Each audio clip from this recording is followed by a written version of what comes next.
Привет! Квадратная корзинка из пряжи.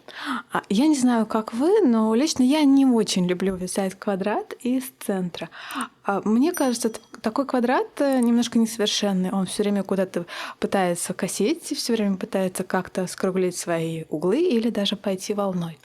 И поэтому в этом видео я хочу предложить вам свой способ связать квадратную корзинку с квадратным донышком из полиэфирного шнура. И скажу сразу, что даже опытные вязальщицы удивляются тому, как связана эта корзинка, а неопытные удивляются просто тому, что это тоже вязаная корзинка. Ставьте лайки, подписывайтесь на канал, нажимайте на колокольчик и сохраняйте видео к себе в плейлист, чтобы его не потерять. И давайте начинать. Вот эта готовая корзиночка связана у меня из остатков шнура. Здесь 236 грамм шнура, я ее взвесила. А в одном мотке пряжи приблизительно 200-210 грамм шнура. И, соответственно, вязать корзинку на видео я буду ровно из одного мотка пряжи. Шнур у меня 5 мм, крючок тоже 5 мм. Набираю цепочку из 20 воздушных петель для первого ряда. Корзинка у меня квадратная, это будет длина моей корзинки.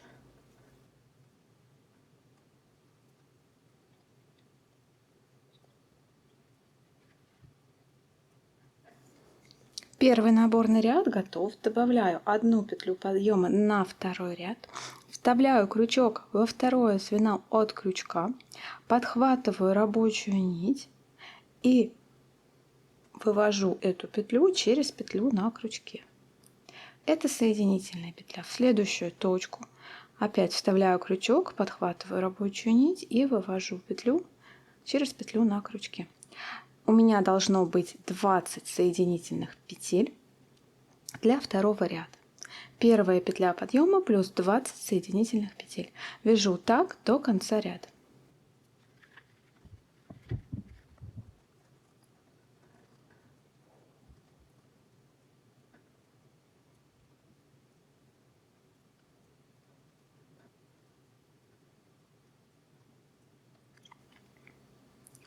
Остается последние 2 петли в ряду, предпоследняя петля. И вот она точка, куда делается последняя петля. Это не узелочек. Сюда делаю 20-ю петлю. Это был первый вязаный ряд, он вязался по лицевой стороне. Делаю петлю подъема для второго вязаного ряда, разворачиваюсь и начинаю вязать второй вязаный ряд уже по изнаночной стороне. Вставляю крючок с изнанки на лицо во вторую от крючка петлю, подхватываю рабочую нитку так, как будто вяжу спицей изнаночную, вывожу петлю через изделие и через петлю на крючке. Это получается изнаночная соединительная петля. Опять в петлю, в полукосичку, в изделие, подхватываю рабочую нить, увожу и вывожу через петлю на крючке. Вторая соединительная петля. Здесь точно так же будет одна подъемная воздушная петля и 20 изнаночных соединительных петель. Работаю так до конца ряда. Да, в вязании крючком тоже можно вязать и лицевые петли, и изнаночные. Причем они практически аналогичны лицевым и изнаночным петлям в вязании спицами. Я рекомендую делать именно такой подхват крючком рабочей нити при вязании изнаночных петель крючком. Он будет аналогичен классическому подхвату рабочей нити, а не бабушкину. Потому что если вы вяжете бабушкину изнаночную крючком, то она у вас просто перевернется и встанет не той ножкой. Она будет крестиком у вас тогда. Но так как в этой вязке участвуют только соединительные петли, а не столбики без накида, то это не особо принципиально, но для всех остальных столбиков этот момент, пожалуйста, учитывайте. Предпоследняя изнаночная соединительная петля в этом ряду. И вот смотрите, куда делается последняя изнаночная соединительная петля. Вот эта точка. Вот так она выглядит с лицевой стороны, а вот так с изнанки. С лица на изнанку завожу крючок, подхватываю рабочую нить и делаю соединительную петлю. Итак, 2 ряда готово, а фактически готовы 3 ряда, потому что первый наборный, смотрите, он просто слился с первыми 2 рядами. И вот какая красота получается у нас. Повторяю все это снова. Петля подъема, во вторую петлю от крючка. Теперь я вяжу по лицевой стороне, да? С лица на изнанке вставляю крючок в полукосичку, подхватываю рабочую нитку, делаю соединительную петлю. В полукосичку подхватываю, делаю соединительную петлю. В полукосичку соединительную. Это получается лицевая соединительная петля. Работаю так до конца ряда. Последние петли в этом ряду, предпоследняя, 19 и последняя, 20. И повторяю снова четный ряд, который вяжется по изнаночной стороне. Петля подъема, разворачиваю изделие изнанкой к себе, вставляю крючок во вторую петлю от крючка с лица на изнанку и начинаю вязать изнаночные петли. Изнаночные соединительные петли. И вяжу такими поворотными рядами, чередуя изнаночные и лицевые соединительные петли на нужную глубину своей корзинки. У меня корзинка будет квадратная, то есть ее глубина будет равна ее длине. И получается, что мне нужно связать 25 рядов поворотными рядами. Первый наборный ряд в этот счет не входит. В конце каждого ряда я рекомендую для контроля себя пересчитывать вот эти соединительные петли. Их должно быть 20, ни больше, ни меньше. Вязка с соединительными петлями очень коварная, и здесь легко как потерять одну петлю, так и добавить лишнюю петлю. Провязала я 25 рядов в высоту. Первый наборный ряд не считаю. Считаю вот эти вот косички, начиная со второй. Да, 1, 2, 3. И того у меня их 25. В последнем ряду тоже считаю только ближнюю ко мне полукосу. Хвостик от наборного ряда слева в нижнем углу. Рабочая петля слева в верхнем углу. И на этом я свое донышко закончила. Сейчас оно выглядит немного неровным, расширяющимся к низу. Это нормально. Его еще нужно подгладить и отпарить. Утюг я ставлю на максимум, включаю пар и начинаю проглаживать донышко через какую-нибудь ткань, чтобы не спалить поверхность. Глажу с лица и глажу с изнанки. Получившаяся деталь сперва очень горячая, я стараюсь ее немножко распрямить сверху руками, немного ее растягиваю, но это сделать тяжело, потому что она очень сильно нагрелась.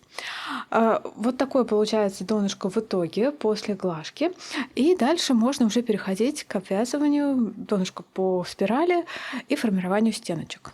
Итак, дальше я буду вязать стеночки. Теперь донышко становится очень мягким после глажки. Вязать будет немножко легче. Здесь у меня как бы квадрат в теории. И мне нужно иметь одинаковое количество петель по всем 4 сторонам, хотя бы приблизительно. Итак, что я делаю? Сначала провязываю первую петлю. Каждый угол я стараюсь удвоить, но именно в ту точку, в которую уже сделана петля, у меня не очень красиво получится провязать. Поэтому вставляю крючок вот так и делаю соединительную петлю. Дальше опять в эту же точку и еще подхватываю перемычку, которая сзади. Делаю снова соединительную петлю. Опять. Вот видите, здесь как бы такие небольшие получаются петли. Вот в них вставляю крючок и цепляю ниточку, которая сзади. Так я буду вставлять крючок в каждую такую точку, но если я просто сделаю как бы обвязку по этим точкам, у меня будет недостаточное количество петель, их будет мало, поэтому мне нужно еще прибавить. То есть через 2 такие петли я прибавляю петлю, которая вставлена просто между рядов. Вот так. Да, это 3-я петля. Снова верхнюю петлю, нижнюю петлю цепляю. 1. Верхнюю петлю, нижнюю. 2. И между рядов 3. Работаю так до конца ряда. Так, подхожу к завершению обвязки одной стороны. Здесь у меня немножко как-то по-другому лежат петли. В один вот этот вот край, во второй. Теперь вот сюда между рядов как бы. И сразу перехожу на обвязку донышка, да. Сделаю еще одну петлю как бы в угол. Как я теперь буду обвязывать снизу это донышко? Здесь у меня вот была перемычка, это были наборные воздушные петли. Вот ищу заднюю перемычку этих наборных петель, подхватываю и в них делаю тоже соединительную петлю. Раз, два, три. В общем, чтобы по краю, по лицевой стороне тоже оставалась полукосичка. Вот так вот обвязывать не надо, это будет неправильно, некрасиво. Работаю за перемычки по одной соединительной петле в перемычку до конца ряда. Так, последние петли у меня остаются снова в перемычку, в заднюю соединительная петля. Вот сюда еще сделаю соединительную петлю, и снова у меня боковая часть начинается. Здесь работаю точно так же. Вставляю крючок вот в эту петлю, и сзади я тоже стараюсь подцепить ниточку, чтобы было плотнее. Раз. В следующую точно так же. Вот она петля, которая как бы переходит из ряда в ряд. Два. И через каждые две такие петли просто вставляю между рядами крючок. Три, да? Опять. Раз. Два.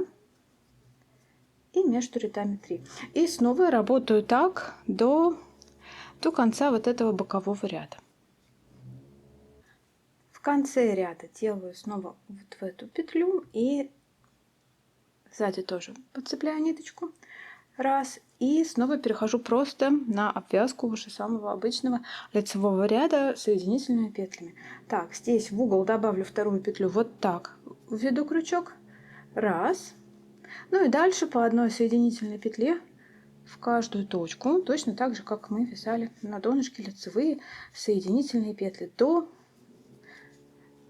конца ряда. Первый ряд обвязки донышка закончен. Повешу маркер на последнюю петлю. И просто продолжу вязать это изделие дальше по одной соединительной петле в каждую точку предыдущего ряда. Здесь я уже не делаю ни прибавок, ни, соответственно, убавок ни в углах, нигде. Просто вяжу по спирали соединительными петлями, пока не закончится пряжа.